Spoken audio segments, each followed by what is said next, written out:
You are not an agent, you are a comrade.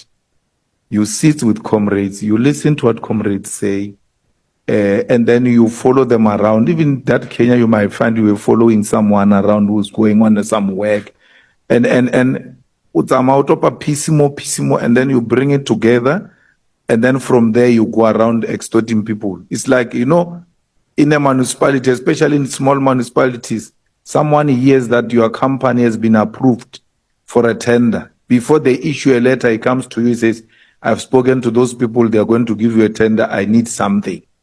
So you come across as being such a person who sits with comrades, who listens to comrades, who's got access to very senior comrades, and then without listening to detail, you want to now project yourself as some authority over information, which is incorrect. And if that is true, really, you must desist from doing that. I thought we're still at the introduction level, where there are three issues that have not been answered. The first one is, why is Mr. Mokgotsi calling himself an entrepreneur? I want to understand that, because it can't just be a concept loosely thrown around. Secondly, what is an informant? Under which department does an informant fall under? And what is the agent? Under which department does it fall under? And between the informant and the agent, which one has got, not PESAL, some false number that we are able to account through that number that we are paying this particular agent? Because that clarity is not coming out. And I think we need to get that clarity. So we know we're dealing with entrepreneur, for real if he is, informant if he is, agent if he is. Thanks, Jim. Thank you, Honorable Malema. I think the first issue is the issue of the names. I think if there is that consensus that the usage of the names must be avoided with all possibilities necessary. You will also, Mr. Mokgotsi, I was also tempted on Malema to enter on the issue of the informant, the contact agent, and the undercover agent. So I think you must also give us the significant difference between the three, and also enter on, because as you introduce yourself in your own statement, you say, I'm an entrepreneur. So maybe you can walk with us through that. You can proceed, SC. Let's allow him to first deal with this matter, then we'll come to you, Malem.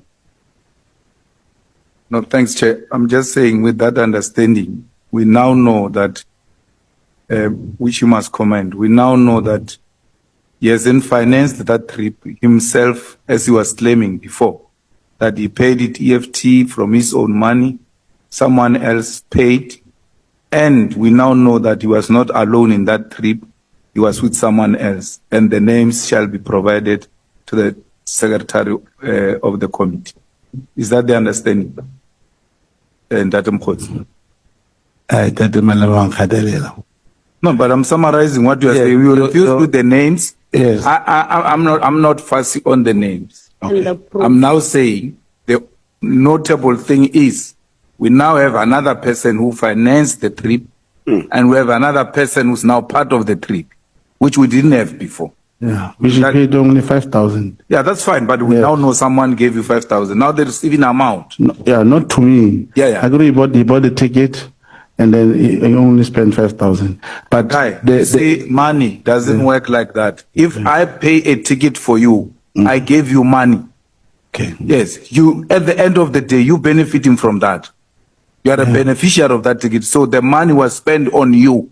Yes. How was it spent on you? By buying you a ticket. Yeah, so when I say to you, he gave you money, I don't literally mean he has put money in your pocket. Yeah, but not paid by this. Yes, not paid by this person I traveled with. Yeah. Oh, okay. There are two people. There's the one who paid 5,000, then there's the one who traveled with. There are three people. The third one, it's you. Yeah, then there's the summary. To Kenya. That's correct. Thanks. Yeah, please provide the details of all that. Yes, submit and for the committee. So and then wanted to raise something? yes, that's For the correct, Chair. committee. Thank you so much, Chair.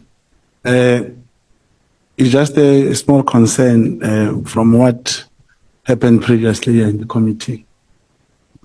It's a well-known fact, especially about Honorable Julius Malema. You know what he has injected throughout the past years, the nature, the power, the influence. I even saw Donald Trump crying, saying, arrest this man, arrest this man. That's how influential Honorable Malema is. Okay, And what I was so of the concerned. statement is that? I'm bringing my concern, yes.